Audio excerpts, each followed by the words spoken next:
नमस्कार दोस्तों, स्वागत है आपका फिर से एक बार हमारे छोटे से यूट्यूब चैनल हरिदिना सिंह गुरु में। आज के वीडियो में मैं बताने वाला हूँ आपको एक साइकेट्रिक इलनेस के बारे में जिसका नाम है शिज़ोफ्रेनिया। तो दोस्तों, इस वीडियो के अंत तक बने रहिए क्योंकि ये वीडियो बहुत ही इंटरेस्टिंग होने वाली है। और हाँ दोस्तों, अभी तक आपने हमारा यूट्यूब चैनल सब्सक्राइब नहीं किया है तो चैनल को सब्सक्राइब कीजिए, वीडियो को लाइक कीजिए, कमेंट कीजिए और दोस्तों के साथ में शेयर कीजिए। और हाँ दोस्तों, बेल आइकन को भी प्रेस कर दीजिए ताकि आने वाली नोटिफिकेशन सबसे पहले आपको मिले। So friends, let we start our today video.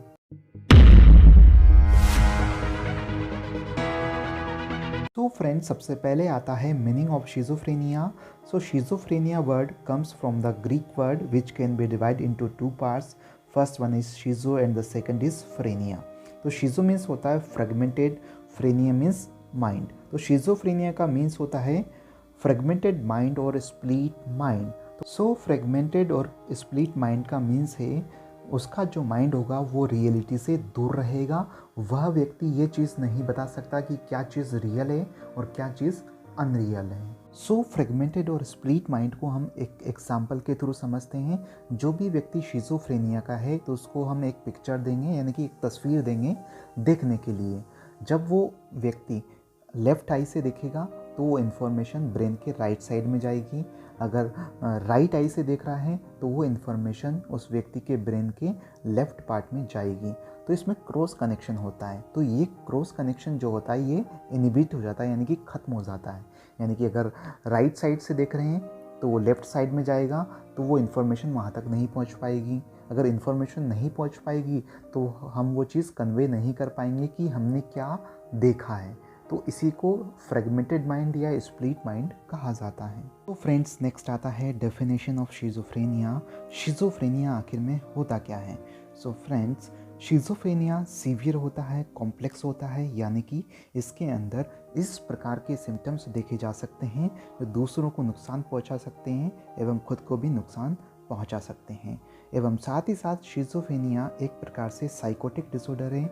Psychotic का मतलब है जो आपके ब्रेन के फंक्शन को प्रभावित कर सकता है एवं साथ ही साथ आपके जो डेली एक्टिविटीज़ हैं उसको भी ये प्रभावित कर सकता है। सो फ्रेंड्स, व्यक्ति के इसमें सोचने की क्षमता जो होती है, थिंकिंग पावर होती है, वो कमज़ोर हो जाती है।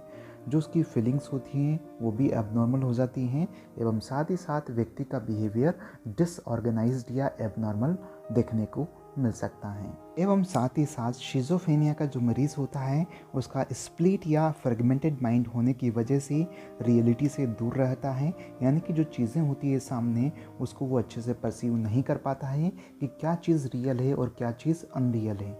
तो वो रियलिटी से हमेशा दूर रहता है और साथ ही साथ में यह व्यक्ति को बहुत ही कमज़ोर भी बनाता है, यानी कि ये डेबिलिटिंग इलनेस है। नेक्स्ट आता है epidemiology according to Indian scenario. तो सबसे फर्स्ट आता है इंसिडेंस।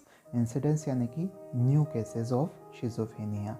तो रूरल एरिया यानी कि ग्रामीण एरिया में 1000 में से 4.4% इस शिज़ोफ्रेनिया से हर साल प्रभावित होते हैं, जबकि अर्बन एरिया यानी कि शहरी एरिया में 1000 में से 3.8% ही इस कंडीशन से प्रभावित होते हैं। नेक्स्ट आता है प्रेवलेंस, यानी कि ओल्ड प्लस न्यू केसेस, यानी कि हमारी पॉपुलेशन का कितना परसेंट पॉपुलेशन इस कंडीशन से ऑलरेडी प्रभावित है। तो हमारी जो पॉपुलेशन है, टोटल पॉपुलेशन, उसका 0.3% पॉपुलेशन ऑलरेडी इस कंडीशन से प्रभावित है। नेक्स्ट आता है एज ऑफ ऑनसेट, यानी कि यह शिज़ोफ्रेनिया किस एज में सबसे ज़्यादा देखने को मिलता है। तो ये 15 से 30 साल के बीच में देखने को मिलता है। तो मेल के अंदर इसकी जो पीक एज होती है ऑनसेट की वो 15 से 25 साल होती है, जबकि फीमेल के अंदर 25 से 35 साल होती है। नेक्स्ट आता है जेंडर, यानी कि जेंडर के अकॉर्डिंग भी यह शिज़ोफ्रेनिया उस जेंडर को अफेक्ट करता है। तो ये सबसे ज़्यादा मेल को प्रभावित करता है बजाय फीमेल के। जैसे कि अगर 10 फीमेल को ये प्रभावित करता है तो 14 मेल को भी ये प्रभावित करता है, यानी कि 10 फीमेल हैं तो 14 मेल इस कंडीशन से प्रभावित होती हैं। यानी कि सबसे ज़्यादा जो रेशियो है वो मेल का रेशियो है, यानी कि मेल में ये सबसे ज़्यादा देखने को मिल सकता है। नेक्स्ट आता है एटियोलॉजी या कॉजेस ऑफ शिज़ोफ्रेनिया, यानी कि शिज़ोफ्रेनिया होने के पीछे इसका मुख्य कारण क्या है, यानी कि इसकी एटियोलॉजी क्या है। तो सबसे फर्स्ट आता है बायोलॉजिकल थ्योरीज़, यानी कि जो बायोलॉजिकल थ्योरीज़ हैं उसके अकॉर्डिंग भी इसके कुछ कारण हो सकते हैं। तो सबसे फर्स्ट है बायोकेमिकल थ्योरीज़, यानी कि किसी भी ह्यूमन बींग्स के अंदर जो केमिकल फैक्टर हैं वो भी इस चीज़ के लिए रिस्पॉन्सिबल हो सकते हैं। तो सबसे फर्स्ट जो आता है वो आता है डोपामाइन हाइपोथेसिस, यानी कि हमारे शरीर में डोपामाइन का लेवल अधिक बढ़ जाता है तो उसकी वजह से भी शिज़ोफ्रेनिया हो सकता है। नेक्स्ट आता है अदर हाइपोथेसिस, यानी कि इस हाइपोथेसिस के अंदर क्या होता है, हमारे शरीर के अंदर जो न्यूरोट्रांसमीटर होते हैं जैसे कि नॉरएपिनेफ्रिन, सेरोटोनिन, एसिटाइलकोलिन, गाबा, इन सभी का जो रिलीज़ होता है वो एबनॉर्मल हो जाता है, तो उसकी वजह से भी शिज़ोफ्रेनिया हो सकता है। या इसके अलावा जो न्यूरो रेगुलेटर हैं उसमें भी एबनॉर्मलिटी आ जाती है, जैसे कि प्रोस्टाग्लैंडिन या एंडोर्फिन्स। तो जो ये जितने भी केमिकल्स हैं अगर इसके अंदर एबनॉर्मलिटी आ जाएंगी तो उस कंडीशन में शिज़ोफ्रेनिया होने के चांसेस हो सकते हैं। बायोलॉजिकल थ्योरी के अंदर नेक्स्ट कॉज आता है वो आता है न्यूरो स्ट्रक्चरल थ्योरीज़, यानी कि नर्वस सिस्टम का जो स्ट्रक्चर है अगर उसमें किसी प्रकार का डिफेक्ट है तो शिज़ोफ्रेनिया हो सकता है। जैसे कि for example pre frontal cortex, limbic cortex अगर फुल्ली डेवलप नहीं होता है तो शिज़ोफ्रेनिया हो सकता है। या उसके अलावा जो ब्रेन का वॉल्यूम होता है अगर वो डिक्रीज़ हो रहा है या इंक्रीज़ हो रहा है तो उसकी वजह से भी हो सकता है।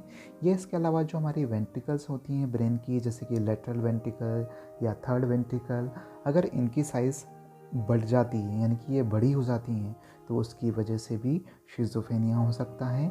या इसके अलावा जो फ्रंटल लोब है, सेरेबेलम है या जो लिम्बिक स्ट्रक्चर है अगर उसमें एट्रोफी हो जाती है यानी कि उसकी साइज़ कम हो जाती है तो उसकी वजह से भी शिज़ोफ्रेनिया हो सकता है। या इसके अलावा जो ब्रेन के यहाँ पर जो सल्काई होते हैं अगर उनकी साइज़ बढ़ जाती है या ब्रेन का सरफेस एरिया बढ़ जाता है तो उसकी वजह से भी शिज़ोफ्रेनिया हो सकता है। नेक्स्ट आता है जेनेटिक थ्योरीज़। जेनेटिक थ्योरीज़ में क्या होता है, अगर जैसे कि पेरेंट्स के अंदर शिज़ोफ्रेनिया के जीन्स हैं तो होने वाली नेक्स्ट जनरेशन यानी कि उसके बच्चों में भी शिज़ोफ्रेनिया के जो जीन्स हैं वो ट्रांसफ़र हो सकते हैं, उनको भी शिज़ोफ्रेनिया हो सकता है। तो इसके अंदर कुछ कंडीशन है जैसे कि बॉर्न ऑफ कॉन्सिक्वेंस मैरिज, यानी कि आप नियर रिलेटिव में शादी करते हैं तो उसकी वजह से भी शिज़ोफ्रेनिया हो सकता है। आइडेंटिकल ट्विंस यानी कि जो जुड़वा बच्चे होते हैं उसमें 50% चांस होता है शिज़ोफ्रेनिया का। फ्रेगमेंटल ट्विंस में 15%। अगर ब्रदर सिस्टर जो होते हैं जैसे कि कजिन्स हो गया उसमें शादी हो रही है तो 10% चांस। अगर सिंगल पेरेंट है यानी कि ओनली फादर या मदर के अंदर सिम्टम्स हैं शिज़ोफ्रेनिया के जीन्स हैं तो ये 15% अफेक्ट करता है। अगर फादर और मदर दोनों के अंदर शिज़ोफ्रेनिया के सिम्टम्स हैं, जीन्स हैं, तो ये बच्चों को 35% अफेक्ट करता है। सेकंड डिग्री रिलेटिव में शादी हो रही है तो 2 to 3%। और हमारी जो इंडिया के अंदर जो जनरल पॉपुलेशन है उसमें करीबन 0.3% जो लोग हैं वो शिज़ोफ्रेनिया से सफ़र कर रहे हैं और वर्ल्ड पॉपुलेशन का अबाउट 1% शिज़ोफ्रेनिया से सफ़र कर रहा है। नेक्स्ट आता है पेरीनेटल रिस्क फैक्टर, यानी कि डिलीवरी से पहले और डिलीवरी के बाद में। डिलीवरी से पहले करीबन 20 सप्ताह के बाद में ये पीरियड स्टार्ट होता है और डिलीवरी के बाद में अप्रॉक्सीमेटली 4 वीक्स तक ये टाइम रहता है। तो इस ड्यूरेशन में अगर कोई भी रिस्क फैक्टर होता है, कॉम्प्लिकेशन होता है तो बच्चे को शिज़ोफ्रेनिया हो सकता है। जैसे कि इस दौरान अगर मदर को इन्फ्लुएंजा है तो उस वाली कंडीशन में बच्चे को शिज़ोफ्रेनिया हो सकता है। या जैसे कि अगर बच्चे का बर्थ विंटर टाइम पर या स्प्रिंग यानी कि बसंत के टाइम पर होता है तो उस वाली कंडीशन में भी बच्चे को शिज़ोफ्रेनिया हो सकता है। अगर डिलीवरी के टाइम पर या लेबर के टाइम पर बच्चे को कोई कॉम्प्लिकेशन आता है तो उसकी वजह से भी शिज़ोफ्रेनिया हो सकता है। सो फर्स्ट कोर्स था हमारा based on biological theories. Second आता है बेस्ड ऑन साइकोडायनेमिक थ्योरीज़। तो सबसे फर्स्ट आता है इसके अंदर डेवलपमेंटल थ्योरीज़। डेवलपमेंटल थ्योरीज़ के अंदर क्या होता है, अगर कोई बच्चा बड़ा होता है उसका डेवलपमेंट होता है तो उस टाइम पर अगर उसका डेवलपमेंट किसी कारण की वजह से अरेस्ट हो जाता है यानी कि स्टॉप हो जाता है, जैसे कि फॉर एग्जांपल पेरेंट्स में रिलेशनशिप की वजह से या जो भी घर में जो भी मेंबर्स हैं उनके रिलेशनशिप की वजह से, ईगो की वजह से, कोई डिफेंस यूज़ करता है उसकी वजह से, तो बच्चों को शिज़ोफ्रेनिया होने के चांसेस हो सकते हैं। नेक्स्ट आता है फैमिली थ्योरी, यानी कि फैमिली भी डिपेंड करती है शिज़ोफ्रेनिया के लिए। तो मदर और चाइल्ड का रिलेशनशिप कैसा है उसके ऊपर भी डिपेंड करता है। अगर किसी बच्चे को शिज़ोफ्रेनिया है तो मदर उसकी बहुत ही ज़्यादा ओवर प्रोटेक्टिव हो जाएगी उस बच्चे के लिए। अगर ज़्यादा प्रोटेक्टिव रहेगी तो बच्चे का जो ईगो है, जो सेल्फ ईगो होता है, वो कमज़ोर पड़ जाएगा, वीक हो जाएगा। नेक्स्ट आता है डिसफंक्शनल फैमिली सिस्टम। अगर हमारी फैमिली सिस्टम के अंदर कोई डिसफंक्शन है, या जैसे कि फॉर एग्ज़ाम्पल पेरेंट्स के बीच में लड़ाई झगड़े होते हैं, तो उसकी वजह से भी वो बच्चा उस स्ट्रेस को देखते हुए उस शिज़ोफ्रेनिया से सफ़र कर सकता है। नेक्स्ट आता है डबल बाइंड कम्युनिकेशन।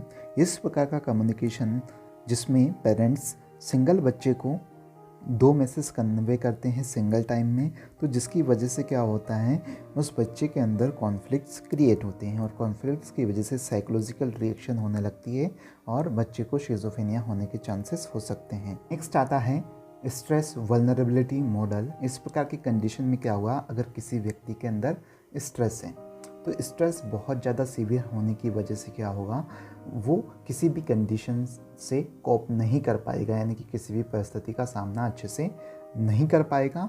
एवं साथ ही साथ किसी की फिज़िकल कंडीशन या जो मेंटल कंडीशन होती है बहुत वीक होती है, तो वो इजीली स्ट्रेस को कन्वे कर लेता है हमारी बॉडी के अंदर, यानी कि स्ट्रेस और ज़्यादा बॉडी के अंदर बढ़ जाएगा।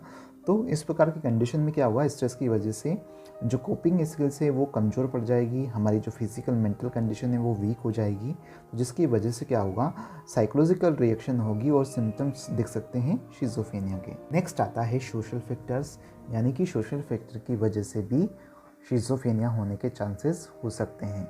इस प्रकार की कंडीशन तब देखी जाती है जब 2 वर्ग के लोगों के बीच में बातचीत नहीं होती है, ठीक है, लड़ाई झगड़े ज़्यादा होते हैं उसकी वजह से, या किसी क्लास के अंदर अगर उसका इकोनॉमिक कंडीशन बहुत वीक है तो उसकी वजह से, ठीक है, क्योंकि इकोनॉमिक जो कंडीशन अगर वीक होगी तो वो अच्छे से अपने बच्चों को न्यूट्रिशन नहीं दे पाएंगे, तो उसकी वजह से भी शिज़ोफ्रेनिया हो सकता है। या घर परिवार में कहीं पर भी अगर स्ट्रेसफुल लाइफ इवेंट्स होते हैं, कंडीशंस क्रिएट होती हैं, तो उसकी वजह से भी होने वाले जो बच्चे हैं, जो जनरेशन्स हैं या जो उनके बच्चे हैं, उनमें भी शिज़ोफ्रेनिया के सिम्टम्स देखे जा सकते हैं। नेक्स्ट आता है साइकोपैथोलॉजी, यानी कि हमारी बॉडी के अंदर शिज़ोफ्रेनिया किस प्रकार से प्रोग्रेस करता है और क्या क्या फिजिकल चेंजेस या मेंटल चेंजेस देखने को मिल सकते हैं। तो इस प्रकार की कंडीशन कैसे क्रिएट होती है, जो हमारा ब्रेन होता है, अगर उस ब्रेन में डोपामाइन का लेवल बढ़ जाता है तो हमारे ब्रेन के अंदर मौजूद मेसोलिम्बिक पाथवे ओवर एक्टिव हो जाएगा और ओवर एक्टिव होने की वजह से वो पॉजिटिव सिम्टम्स शो करता है। पॉजिटिव सिम्टम्स यानी कि जो हमारा बिहेवियर है उसमें कुछ बिहेवियर ऐड हो जाते हैं, एडवांस हो जाते हैं, तो उसको पॉजिटिव सिम्टम्स कहा जाता है। नेक्स्ट जो आपको डायग्राम दिख रहा है इसके अंदर क्या होगा, अगर ब्रेन के अंदर डोपामाइन का लेवल कम हो जाता है तो इसकी वजह से जो मेसोकॉर्टिकल पाथवे है उसका डिसफंक्शन हो जाएगा, उसके अंदर अंडर एक्टिविटी हो जाएगी, तो जिसकी वजह से हमारी बॉडी के अंदर नेगेटिव सिम्टम्स या कॉग्निटिव सिम्टम्स देखे जा सकते हैं। तो नेगेटिव सिम्टम्स में क्या हुआ, जो हमारा बिहेवियर होता है उसमें से भी कुछ जो बिहेवियर होते हैं वो सब्सट्रैक्ट हो जाते हैं, यानी कि वो डिसऑर्गेनाइज तरीके से बिहेवियर शो करने लगता है। जैसा कि आप इस डायग्राम के माध्यम से देख पा रहे हैं, जो फ्रंट पार्ट है ब्रेन का वहाँ पर मेसोकॉर्टिकल पाथवे है जो कि एक प्रकार से नेगेटिव सिम्टम्स के लिए रेस्पॉन्सिबल होता है, और जो सेंटर में जो पार्ट है जिसमें मेसोलिम्बिक पाथवे है वो पॉजिटिव सिम्टम्स के लिए रेस्पॉन्सिबल होता है, ठीक है। उसके अलावा जो सेंटर पार्ट होता है ऊपरी वाला, वहाँ पर ट्यूबेरो हाइपोफिजियल पाथवे होता है, ठीक है, और राइट साइड में नेगोस्ट्रेटल पाथवे होता है। तो एक प्रकार से ये जो पाथवे होते हैं वो शिज़ोफ्रेनिया के सिम्टम्स के लिए रेस्पॉन्सिबल हो सकते हैं। तो साइकोपैथोलॉजी में शिज़ोफ्रेनिया किस प्रकार से प्रोग्रेस करता है आइए देखिए। तो इसमें जो मेन चीज़ रेस्पॉन्सिबल होती है शिज़ोफ्रेनिया के लिए वो होती है कॉजेस, यानी कि कारण। तो कारण की वजह से क्या होगा, न्यूरो डेवलपमेंट अच्छे से नहीं हो पाएगा और जो ब्रेन है वो अच्छे से फंक्शन नहीं कर पाएगा। ब्रेन अच्छे से फंक्शन नहीं करेगा तो हमारे ब्रेन के अंदर केमिकल डिस्टर्बेंस हो सकता है, बॉडी के अंदर भी केमिकल डिस्टर्बेंस हो सकता है।